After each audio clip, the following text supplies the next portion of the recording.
I'm absolutely delighted to see so many of you joining us today. So I'm Julie Clayton, and I'm going to tell you about some of the community engagement work that we've been doing at the University of Bristol, together with my colleagues Zahra, Jo and Yvette. So as Helen said, the title of our webinar today is Community Engagement, Menopause and Beyond. First of all, I'd like to introduce you to our public involvement and engagement team at the Centre for Academic Primary Care at Bristol Medical School, where we do a whole range of studies relevant to improving primary care for patients, whether that's to do with going to see your GP, pharmacist, optician or dentist. So for the past 4.5 years, Victoria Wilson and I have worked as coordinators for patient and public involvement in research at CAPC. And our colleague Shobha Dawson is a research fellow at CAPC with a strong interest and experience in public involvement and engagement in research, and is an advisor to several of our studies. And our administrator, Lindsay Price, is also on the team. So what do we mean by public involvement in research? Well, it's when we invite people with relevant lived experience to advise on health research projects. So Victoria and I are the matchmakers introducing members of the public to researchers. We follow national best practice and aim to be as inclusive as possible in how we involve people in projects. We have a list of over 100 regular public contributors with diversity in age, gender, religion, ethnicity from across the city of Bristol and beyond, with conditions including shingles, heart disease, anxiety and depression, diabetes, parents of children with eczema, and carers of people with dementia. Pre-pandemic, most of our meetings were in person. But since then, we've got very used to doing our meetings on Zoom, and this has enabled us to involve members of the public from further afield. So, for example, we regularly involve people from London, Newcastle, Bradford, and Exeter.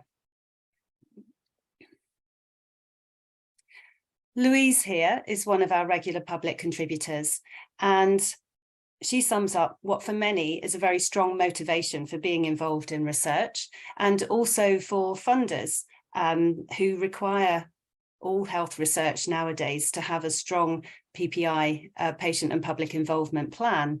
So Louise says, I think that the public needs to have a voice in the research that's actually meant to be benefiting them. And this is an inspiration for all of the work that Victoria and I do. However, we also need to go beyond our regular project work into the realm of public engagement to meet new people and engage with them in different ways. So here I'd like to thank Mireia Bess on the left and Jo Stubbs on the right from the University of Bristol Public Engagement team, who you can see here doing the washing up after one of our events. And they've given invaluable guidance to researchers across the university. Excuse me. So what do we mean by public engagement? Well, this is a very busy slide, and don't worry about that. You're not meant to really take all of this in. It's just to get across the idea that actually engagement is different things to different people, and it's many different things. But overall, it's about the wider conversation that really enables us to build longer-term relationships with communities and to have greater impact in many ways, but particularly to strengthen research. And it has benefits for everyone to be involved in public engagement from a researcher and university point of view. And in particular for researchers, I think it's a learning opportunity to go beyond the confines of a PPI agenda, a patient public involvement meeting agenda. And we'll hear more later on about the benefits for community members. But who should we engage with and why? Here you see Canning Hall in Clifton, BS8, postcode BS8. And this is where the Centre for Academic Primary Care of the University of Bristol is located. This was once a Victorian hotel next to the train station, Clifton Down. But Clifton Down in BS8 is a relatively affluent area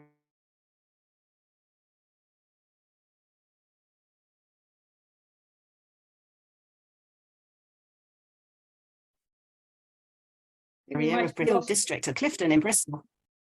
Sorry. The Guardian noted, in the well-heeled district of Clifton in Bristol, with its Georgian crescents and French brasseries, 100% of school leavers go to university. Well, I'm not sure that that's absolutely 100% correct. However, it is a very affluent area. And Bristol, as we know, is a very diverse and multicultural city. And our research aims to be relevant to all communities. In contrast, on the east side of Bristol city centre are the neighbourhoods of Easton, Lawrence Hill and Barton Hill, where Bristol City Council has indicated people are among the 10% most deprived population compared to national figures, with an estimated 46% of children growing up in poverty. You may be aware that the University of Bristol is developing a new campus for teaching, research and enterprise around the Temple Quarter train station, and also has built a new base for community engagement in Barton Hill. So in the foreground, you can see the brown rooftop of an organisation called Wellspring Settlement, which has a wide-ranging programme of activities for local residents.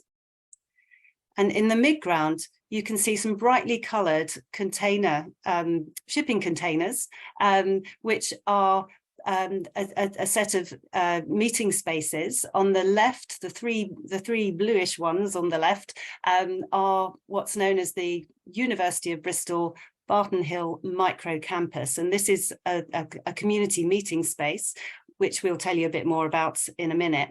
And on the right, the pinkish ones and the other colours, those are buildings occupied by the charity Bristol Refugee Rights.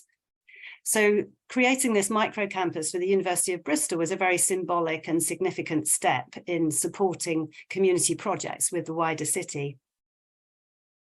Sorry, went the wrong way. There we go. So now I'd like to show you a little bit inside these shipping containers, which are actually, it's a bit of a TARDIS effect. Once you get inside, it's much bigger than you realise from the outside.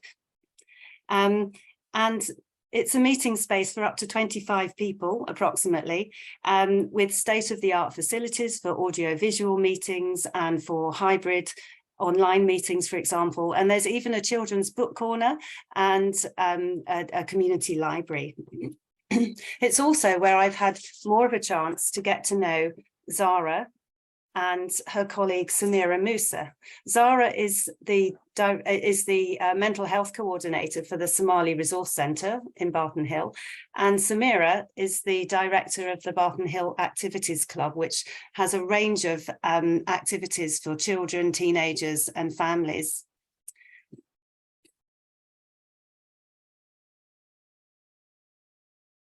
And in this slide, you can see a coffee morning in action. So on the left is Samira, and next to Samira is Sarah Socheli-Torren, who's done extensive community engagement work for the University of Bristol, and who co-founded the coffee mornings, which we're going to be talking about, together with Zahra and Samira. Next to Sarah is Maria, who you've already seen from the University Public Engagement team, and two researchers, Esther Selassie and Lucy Potter, who visited recently to talk about their studies on domestic violence and abuse. So now I'd like to hand over to Zahra to tell you more about the coffee mornings. Thank you, Julie. And also I'm at a workplace, so I do apologize any background noise. So how it started was I think late 2021, Sarah came to our office at Somali Resource Centre, and she wanted to promote virtual reality, use within the community, and particularly to target people with diabetic, so that they can do some kind of like a physical movement while also watching, a different places through a VR. So this is how really, and also it was soon after the, lockdown, and it was post lockdown. So a lot of people, particularly, in Barton Hill area and Lawrence Hill, were one of the areas that or the communities that the COVID hit had. So there was a lot of, sense of, isolation and loneliness and, quite a challenging time at that time. So when that happens, and Sarah wanted to do the VR with the Somali Resource Centre, I realized that I didn't have a capacity, to do alongside work. So this is when, I introduced Samira Musa, who is just the first left before Sarah, to Sarah. So when, because I knew that Samira, who is the director of Partner Activity Club, she's a good, community leader and well respected within the community.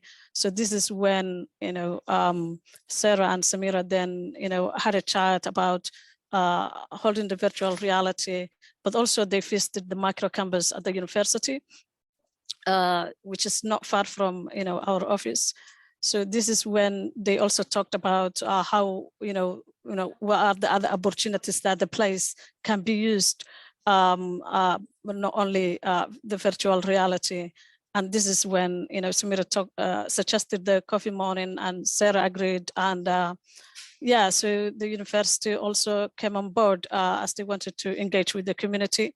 This is how we started a three-way partnership between Somali Resource Centre, Partner Activity Club, and the university. That's so Samira and I run the coffee morning and supported by university. Thank you. So what makes the coffee morning work, or what makes the coffee morning unique, is that actually it's a place, for the community. It's sense, it gives us that sense of belonging, to the people who come. Majority of people who come are women, although when we were sending the invitation, opening the coffee morning, that we invited everybody and we said everybody is welcome. Well, majority of people who attended were the people from the women from the local community. And so everybody feels sense of belonging. So there's no hierarchy, although we run, but it's also, we make sure that everybody feels, they belong, the place. And it is, a place to have informal chat, and, there's food and drink, and just to make sure that also, people socialize more. And so, it's open to, all the community members. So it's an open door, so people really come and go, and so it is open, to the all, community. So we tried, most of people who attended the coffee mornings are mainly parents with school-age children. So we try to accommodate, their availability, because the whole point of doing the coffee morning is to remove, barriers, and to create a sense of community and, and friendship, and also to create a space and platform where we can promote a trust, people to trust each other, to have conversations, but also a trust between the institutions, in this case, Bristol University and researchers, and also the community. It's a place to have fun. We come off, lockdown, and, COVID was tough for everyone, regardless of their background. So it was a place to have fun. So, so although there is no expectation people to attend certain sessions, but, women come back again and again because it's a place to have fun.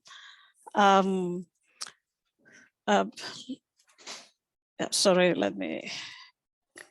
I don't know what's happening. Yeah, so let me go to the next slide. Yeah, so it is really, although people who come are the researchers from the university, it is more than a research. Researchers are good, and that's what we are trying to build our community to be part of the research. But also, it's more than a research. It's a place where we can also invite other local organizations, institutions, and members of the communities who can benefit to the local community. but also, for example, we invited, the police, we invited the housing to provide some kind of housing advice. It's a space for, promoting more mental health and well-being. Also, we invite community health, for example, the local GPs, and also the people from the academia, and to provide some trainings to, to make sure that the community gets the best opportunity as possible.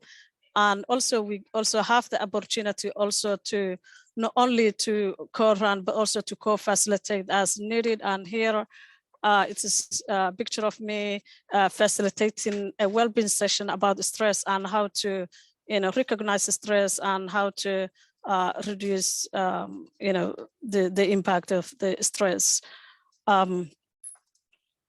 Yeah, and our sessions are always interactive, because we make sure that people get something out of the coffee morning. It's it's not only a place to to have tea and coffee and go. It's a place that we can grow people's mindset and confidence as well. So this is why the coffee morning is really it's a unique project. Yeah, so the impact the coffee morning is making really is huge. So it's a space where people can feel a sense of community, friendship, as support each other, and yeah, kind of we become like a family, to be honest, and everybody is welcome, no matter how many times they came, whether they came first time or they have been coming from day one. It's all about also building trust.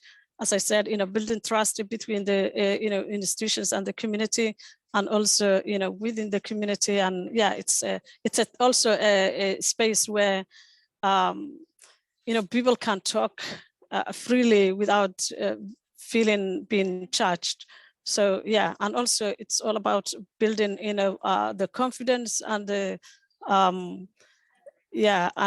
building the confidence and the skill set. Also, it's a space where people can get information about the local opportunities, local resources, and what's happening around us, but also a space where people can suggest ideas. It's what they like us to cover, or if anything that they want us to to explore more. So yeah, again, it's a space to involve, also to get involved in research, in the community. We have a lot to offer. We don't want to only the researchers to come and, collect the same data and go. We have a lot to offer to contribute to the, the research, to contribute idea, but also, it works in two ways. And this is when, Joe and Yvette, when they approached us and came to the coffee morning just before their session, really it was, it showed, how the community really are resourceful and they can contribute, something. Or it doesn't matter, whether the person has a qualification or not. But also, there are also an opportunity to improve more in terms of building the, in terms of capacity building for the local community, and promoting or building more skill sets and knowledge. And this is where the universities and the institutions have a role to play, to give opportunities to the people who can also become an active partner. So now I will hand over to Julie. Thank you. Thank you so much, Zahra. That's so insightful. And I'd just like to mention as well some of the impact of these coffee mornings for researchers. As Zahra has said, there's an opportunity to become better informed about community experiences, the relationship building, and this can also lead to improved research design, new research and engagement ideas. we've seen members of the community being invited to be advisors on projects, and also we've had opportunities as well to build on the coffee mornings and to create more extended engagement activities to gain wider community perspectives. And so this is the point where I would like to now hand over to Yvette and Joe to tell you about a wonderful case study, which is their work on menopause. So over to you, Yvette and Joe.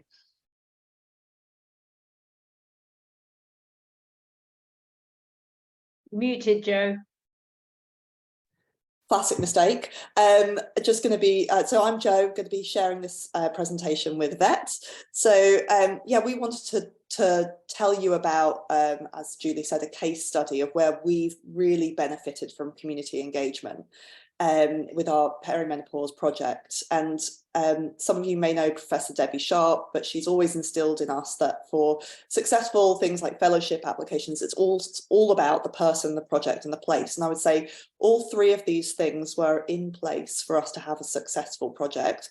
But there were a few other P's that were important to bring in community engagement into that project successfully. And I'm just going to go through a few of those with you. So the first P would be the person or people, and it kind of started with, as all good things do, with a friendship between myself and Yvette, and we're both at a similar stage in our careers, GPs, with a shared interest in menopause and menopause research. We're doing our own individual projects, but we're both keenly aware that a lot of menopause practice and research is really focused on responding to the needs of mainly white, middle class, educated women, and that the kind of diverse voices that need to be heard around menopause are not being heard, and the research is quite scanty in this area. So we had our eyes open for something where we could try to address some of this in some way in our own communities in Bristol. And Yvette had her eyes open more than me, so she saw this project come up first. Was a funding call from Elizabeth Blackwell Institute, which was specifically asking for projects on equality, diversity and inclusion. And we thought this would be a great opportunity for us to try and diversify the research around menopause and hear those voices that have not been heard. And we thought the first step to do this would be to try and do some listening workshops to hear what the research priorities were, what the concerns, experiences were in different groups and in our communities where we both practice in Bristol. So that led us to place. So we knew we wanted to do it in Bristol, but we didn't know which communities to work with. And normally we'd go, you'd talk about demographics first and thinking about, well, who are the voices that are least listened to, the most underserved? But actually, the first place we went was Julia and Victoria at CAPC, our PPI leads, because we felt that we needed to go through the connections that were already established to find out whether there was any interest within these communities about doing some of this research. Was it a priority for these communities to tell us about their experience and their views? Do they have the availability and time to take part in this kind of research? And Julie and Victoria really had that kind of overarching viewpoint that they could tell us, who they already had established relationships with and who would be good to approach. Another group of people that we spoke to were some other researchers at the University of Bristol. Shobha Dawson was mentioned earlier. She's been a fantastic support and she has built up relationships with lots of different communities in Bristol through her research as well. And she was able to tell us about recent research that she'd done with women in South Asian communities, research that she was hopefully getting funding for. And I think that was important from a point of view of, well, we don't want to oversaturate any group of people with lots of researchers going in asking the same questions again and again. We don't want to duplicate work. So we don't want to listen just to one group, we want to be quite a diverse group. And so once we'd spoken to our PPI team and some other researchers, We were looking at the communities in Barton Hill and Easton, hoping that we could kind of connect with them. And obviously, as Julie's already mentioned, the demographics just kind of speak for themselves. These are communities that are not listened to, the priorities are not heard traditionally, and it was something that we felt that we could really move forward with. So then we have our first new P, which was partnerships, which I think is probably the most important part of making our project successful. So obviously Yvette and I knew each other already, enjoyed working with one another. And then Julie and Victoria lead a dream team in terms of PPI for CAPC. Their expertise and deep knowledge of the communities in Bristol was really key to us then connecting in with the right communities at the right time. And Julie and Victoria introduced us to Zahra and Samira, who also have a fantastic working relationship, who run these fantastic coffee mornings and were very open to speaking to us, hearing what we wanted to do and helping us to facilitate something that would hopefully meet some of those needs in the community, but also help us to understand more about what needed to be done next. And one way that they did that for us was through another P, publicising it. So with things like a listening workshop and qualitative research, you're only as good as the people that you're able to engage. So that's why community engagement was so key for us. And while traditionally a lot of we would use email and things like that to get in contact with people and be on email lists, we actually found with this project, we did use email, WhatsApp was incredibly important. So all those WhatsApp communities that were established during COVID when no one could go out and speak to each other, those, as you probably know yourselves, those communities still exist. We've stayed on those WhatsApp groups and they've kind of merged and morphed into something else. And if you can get to the key people in that WhatsApp group who have enough reach to the relevant people that you need to listen to in terms of your research, then that can be one of the most powerful ways to reach the communities you want to reach. And that's what we found with this. I know Zahra and Samira and Julia, all of us were on a little WhatsApp group together, so we could start there, and then Zahra could very easily then take the information that we were wanting to give out to other people and send it to another WhatsApp group. And that just makes engagement so much easier and smoother and means that we're reaching a kind of a maximum number of people that we can. And we tried other things for people who don't have smartphones, who aren't engaged in these community groups. We made sure that the event was in community newsletters, and we actually came to the coffee mornings before we even did our workshops. And I think that was also a really important step and something that Julie and Victoria suggested to us. And I'm so glad that they did, because it meant that we could start our relationship with Zahra and Samira before we even got into the workshop. We met some of the women who later came to the workshop, and I think it really started the trust there, rather than leaping in and asking people for something before you've even established a relationship. And then another thing we got fantastic support with were practicalities. So I'd never heard of the microcampus before this. So it was fantastic to be introduced to it as a possibility, to understand how an event there works by attending a coffee morning. And also Julie and Victoria really followed through with us, and they came with us on that within this community engagement. So one of them attended each workshop and really helped us think through some of these practicalities about what food was needed, how we're going to register people, how would they normally be reimbursed for their time.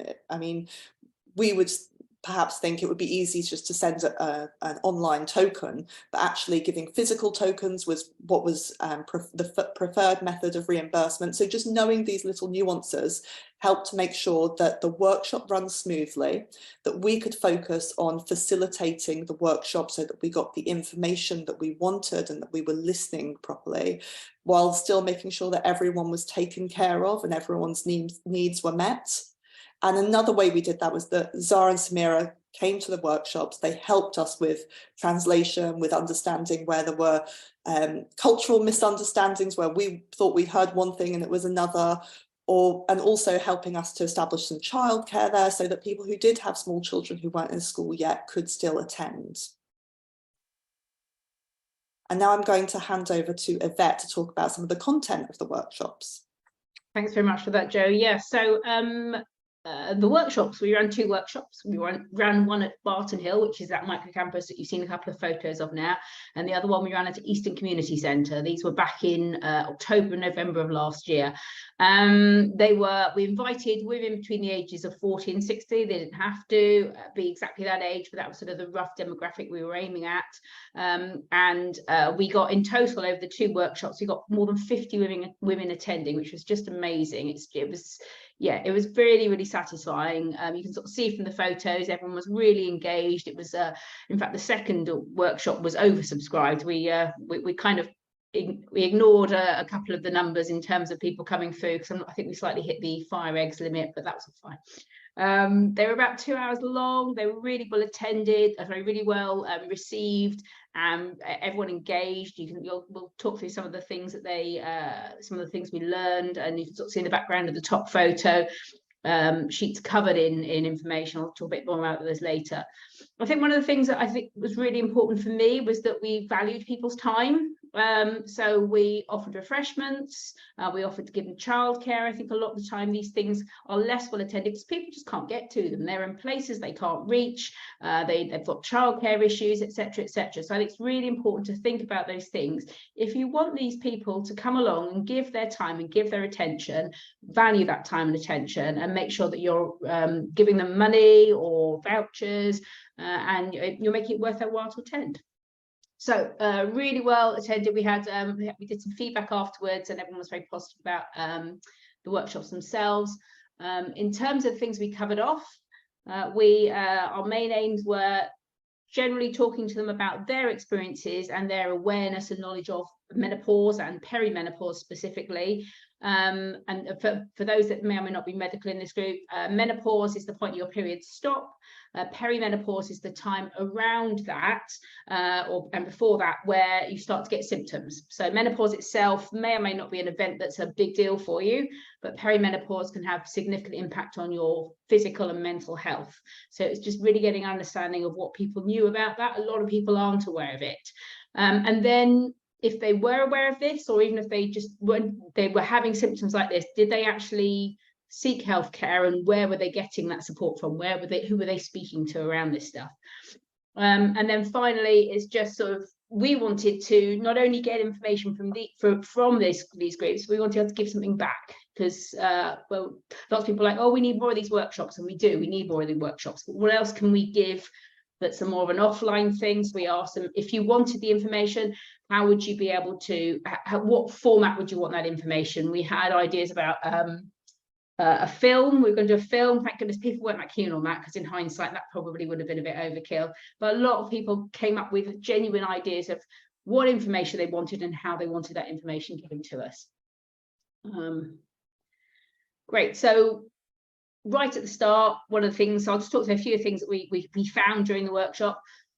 We found that people would, we asked them, what things do you think about when you think about menopause and perimenopause? Inevitably, a lot of the same things came up that you would find, and this is where we found there was a lot of similarities in terms of these groups and other groups we might have talked to in the past. I think a few things that are a little subtly different, for me anyway, that I noticed was around no longer being able to have kids. That was something that was much more, it seems much more pronounced in these groups than I've had in other groups. And that's a really important thing to take away, that it's not just about the symptoms of perimenopause, it is about the end of your periods and the end of your time of being able to have children. We also then wanted to go on and ask them, so if you have these symptoms and if you want to talk about things related to perimenopause, would you keep them to yourself? Would you speak to friends and family? Would you go to sort of other places? Would you go to GP? So these are the first slides where they could have stuck stickers on of if they had a symptom, where would they put, who would they go to? This is sort of an interactive part of the workshop. And then if you sort of look at this next slide, you can see they were all going to their GP. And then we got to have the more general conversations about the fact it's all very well saying you want to go to your GP, but there's access issues related to GP. And again, this is where there were similarities and yet more extreme versions of the same problem of GP access, And then as well as GP access, it's thinking about when they get to a GP, how are they able to communicate their symptoms? Are those symptoms listened to? Are those symptoms believed? So there's some subtlety around that. There was one woman who said that she would describe sort of hot flushes, for example, as feeling feverish. And as a GP, of course, I'm like, well, feverish has a very specific symptom that sort of relates to some sort of bacterial illness or some sort of viral illness, and that might head me off in a completely different route. So there's all those sort of subtleties in language and the way we communicate illness and the way we liaise within a consultation, and all of these are stuff that you don't get just from getting people to fill in a questionnaire or from a lot of these self-selecting type things that go on. You have to go into these communities and speak to these people, build up trust with these people, and have these conversations, and then you get really valuable information out that you don't get in other settings. So this was the second workshop. These are the sheets you could see at the background earlier on. We changed the structure slightly for the second workshop. One thing we found in the first workshop, which I loved, I really enjoyed sort of the teaching and the mentoring aspect, was that we had so many completely valid and very interesting questions about the menopause. We're like, well, this is about hearing what you want and your thoughts rather than us doing a teaching session. So in the second workshop, we decided to put a big list, that's the second list along, of things you wish you had known. And the idea was to create a list of questions that we could answer either during the workshop or in a big batch at the end. And that's sort of one of the things we learned. And my own sort of learning from this is don't try and stick too rigidly to your workshop format. Let yourself be led a little bit by the people there, and update the way you're going about things based on the people in the room, because it's for them ultimately. There are things you need to get out of it, but ultimately for me anyway, it was about what can I do for the people in the room. So that was quite an interesting book that I thought. Here is a slide of some of those questions, some of those things that came up in both workshops. I love this because it's got some questions that I hear all the time from all sorts of people, and then some questions that are quite specific from these groups, and I think those are interesting questions. One thing that I know Jo and I felt during the workshop as well was a lot of time we couldn't answer those questions because the research hasn't been done. And I think again this is sort of something that I thought back on as a researcher, is we aren't doing enough research in this area, and this is where this starts. This is proper patient and public engagement, and we need to do this stuff right from the start. So in terms of challenges, the menopause is quite often a word that has got translation, perimenopause less so. We've created some leaflets in a bunch of different languages, which again got feedback, and that was what they wanted, some leaflets. And in some of those leaflets, we've just had to use the word perimenopause because there isn't a direct translation, and we didn't want to sort of make up words for it. There's all sorts of stuff in terms of generational differences, and also gender differences in terms of people's knowledge and people's wish for knowledge, and that has an impact if there's that disconnect between groups of people in terms of their understanding or what they want to understand.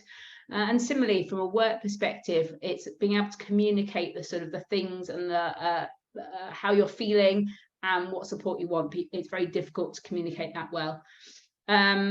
Medical support, so GP access we've already mentioned, and then it's a problem across the board and likely more extreme in these underserved communities of misdiagnosis or just being ignored or told that's not a problem.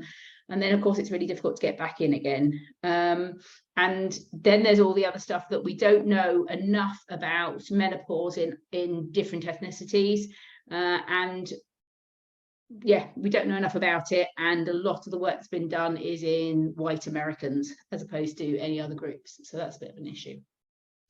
What more could be done within the community? We've talked about this, and this was very much led by them and the conversations we had. It's about having those conversations, talking to the next generation, opening up about that, and that's got a lot of complexity in it in terms of cultural background and all sorts of bits and pieces. We've got increased awareness in terms of making partners, making employers, making GPs more aware of these subtleties that are specific to these communities. And then it's all about the information. We've got some leaflets, which we could probably show you some examples of those in a minute. And we're also running a website, we're doing webinars, we're doing other events to try and increase knowledge, and through that increase empowerment. So yeah, we've got these leaflets. You've got some those are sort of the headers on a couple of the leaflets we've had translated. We're running we've got a website that we're going to sort of try and keep updated for a little while. And also we've got an event this evening actually for clinicians that I will talk about in a minute. So what worked? I think it was the fact that it was an established, so to summarize, it was the fact that the relationships were already there and we could tap into those, make the most of those whenever you can. Set expectations really early on in terms of what we can give to this community and what we're hoping to get from them. And also it's that follow through and follow up. Don't just turn up, ask you questions and then leave. Continue those relationships, continue building that connection, and give stuff back, like with leaflets. So there are simple things, simple and effective things you can do to honor these people, this person's time and this person's energy that they've given you. So those are our main bits of feedback. Yeah, final slide is a little advert for myself and Joe. We're doing an event this evening. It's mostly aimed at clinicians and researchers. If you wanted to come along, there will be food. I've already bought the food, it's very nice. This evening, running 7:30 till 9 at Canning Hall. Thank you very much. Going to hand back to Julie, I believe. Is that right? Here we go, Julie. All yours. Great. Thank you so much, Joe and Yvette. It's a wonderful presentation and account of all the work that you've done here. So I would just like to add as well, just a mention about the range of projects and researchers, other researchers who have visited the coffee mornings in Barton Hill from across the University of Bristol. So, for example, from CAPC, we've had researchers visit to talk about, for example, test results, anxiety, domestic violence and abuse, as you've heard mentioned, chest infections, dementia, and priority setting in primary care research. I'd also like to mention my colleagues from other departments who have also introduced different research and healthcare topics. So particularly Kat Jamieson from the musculoskeletal unit of the BRI, Professor David Dimmock, Professor in Dental Education at the Dental School and dental students, Cecile Jagu, who has visited from the education team of the University of Bristol, Carmel McGrath, who's a research fellow in public engagement, public involvement in research at the Health Protection Research Unit and ARC West, and Andy Gibson from People in Health West of England. And of course, Joe Stubbs and Maria Bess have been great supporters of the coffee mornings. And finally, overall, some lessons learned. You've heard many of these already, but I really like a comment that Zahra made to me a couple of days ago, which is, we're not hard to reach. If you want to make the effort, you know where we are. The importance of relationship building and lived experience and the informality of the conversations with both sides listening. And it's more than just dialogue, it's about active partnership and for community members to have a more active role in research. There's huge enthusiasm for research, but there is a need for skills training for community members to take on additional roles in research. And there's also the importance of investing time and funding. So much of the work around the researcher involvement with the coffee mornings has been funded, for example, through the Elizabeth Blackwell Institute, Temple Quarter Engagement Fund, Research Capability Funding, and project funding from the National Institute for Health Research. And really, we'd like to very much emphasize that this is a wonderful platform for engagement, which needs to be sustained. So thank you very much for listening. And if you'd like to hear more about what we're doing in the Centre for Academic Primary Care, please email capc-ppi@bristol.ac.uk. And now for a bit of Q&A. Please put any questions in the chat. We've seen already a few questions which have come through, so I'll just highlight these first of all. So for example, and Zahra will need to go a little bit before the end of the webinar, so perhaps I'll put this to you first, Zahra, about the use of WhatsApp groups. And thank you to Victoria, who's already provided some really helpful answers to some of the questions in the chat, and we can maybe add to those, elaborate a little bit. But for people who are interested in making, exploring more the use of social media and WhatsApp, there are a couple of questions about the best way of going about this. So Zahra, would you like to comment on that? Yeah, as you know, WhatsApp has been very useful, particularly, during the lockdown. So it was a space where we could check each other on, if someone has some vulnerability, to check their well-being. But it became really a useful, contact point for a lot of people, particularly in our community, Somali community. Yeah, so normally we get, if somebody is interested in to join in group, yeah, we add them, and and also we get their permission. We don't put anything in a personal, on the WhatsApp, but making sure that the useful information, are shared. And also events has been, and advertised, and what's happening with the community. So it is really, people, not everybody goes to, a Twitter or a Facebook or read the newspapers or listen to news. But WhatsApp really become a really very useful place for people to gain information, and yeah, very useful place. But presumably it's not something where you would just add people without having met them first and already understood something of why they'd like to contact the group. Yeah, it has to be relevant. Yeah, you cannot add, everybody, and everywhere. It has to be relevant, and also because it's a space where people who can trust each other are, become a group, and people who have shared some kind of like a shared interest. So yeah, if you don't share, an interest on, then maybe it's not the place for you. Thank you, Zahra. And Joe or Yvette, there's a question around the ethics of using WhatsApp as well, and Zahra might also have a view on this.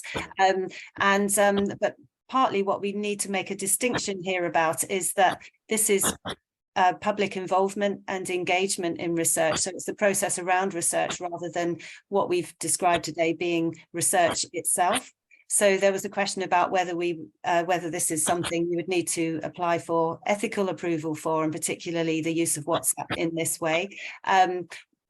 My perspective on this is that as public involvement and engagement is a much more informal process, it's not research in itself, that it's not something that normally would go through ethics approval.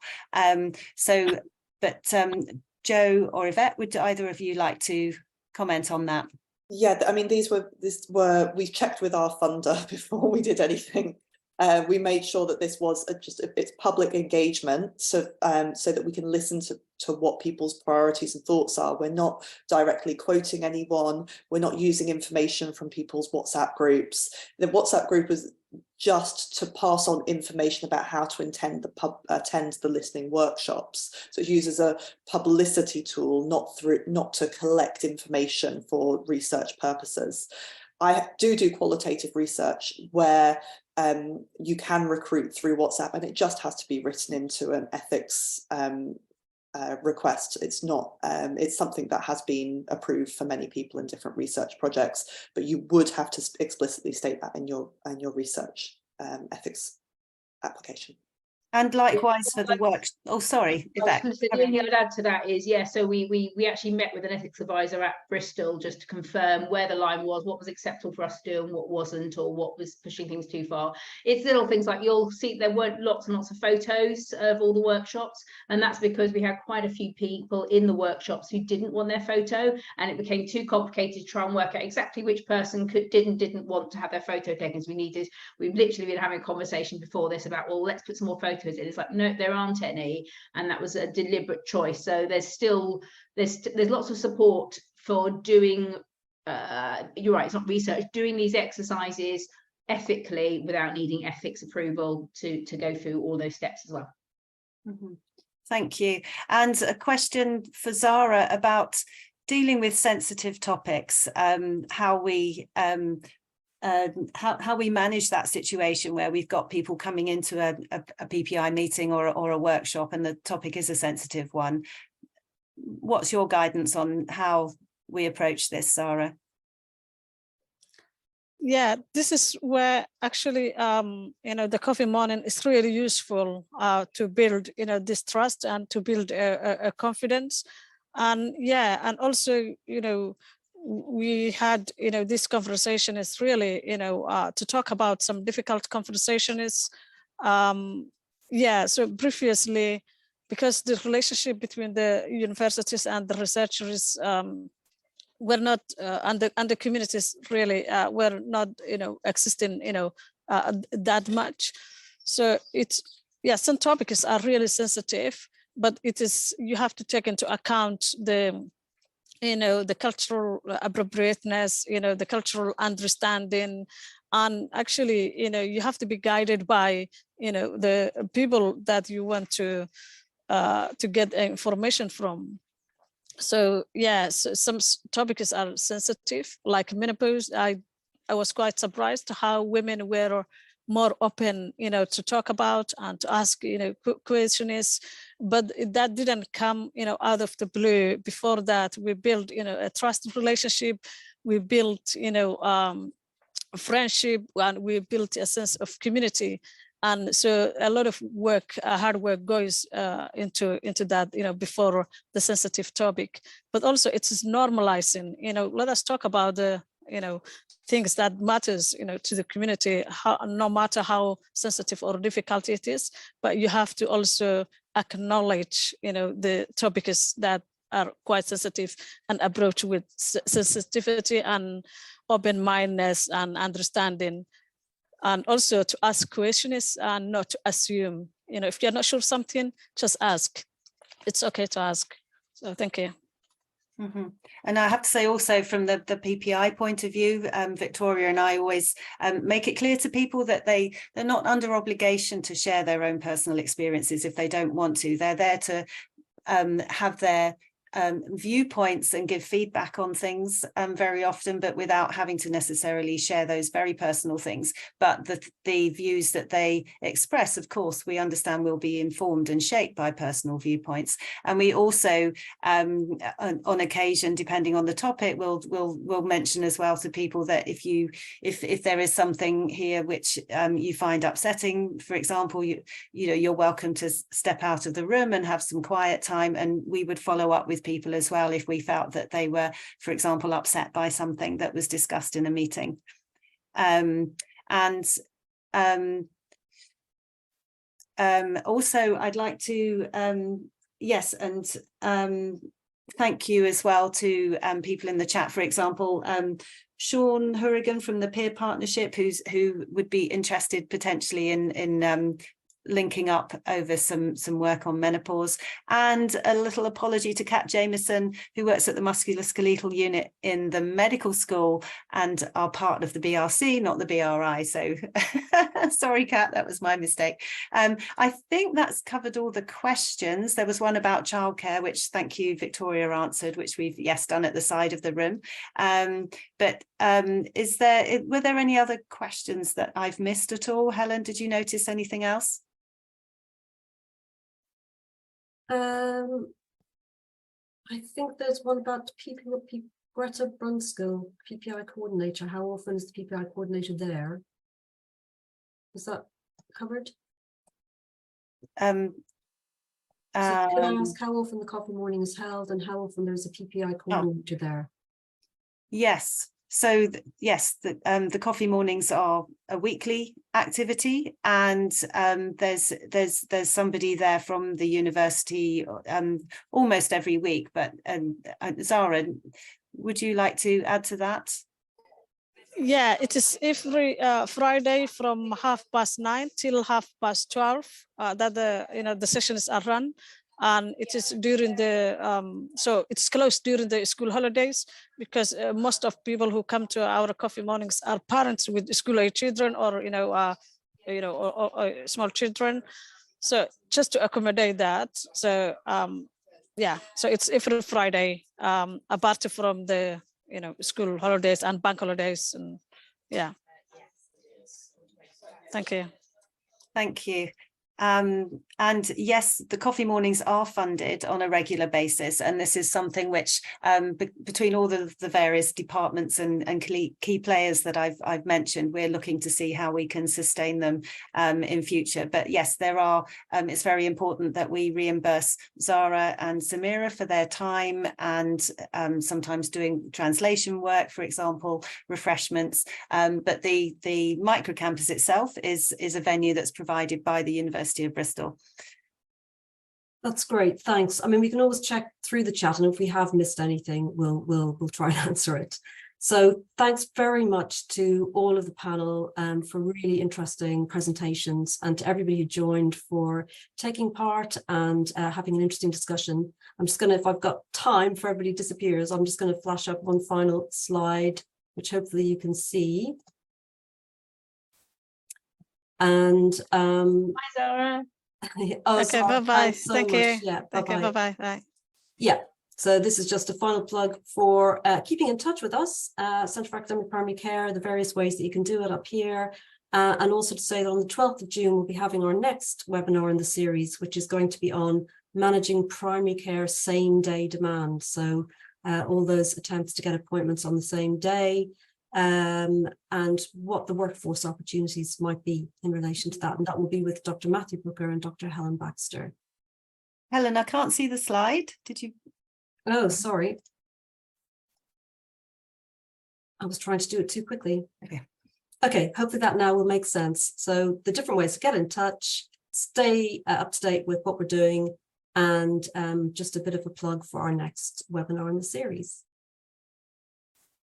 Great. Okay, well, thanks very much, everybody, and I hope you have a good rest of the day.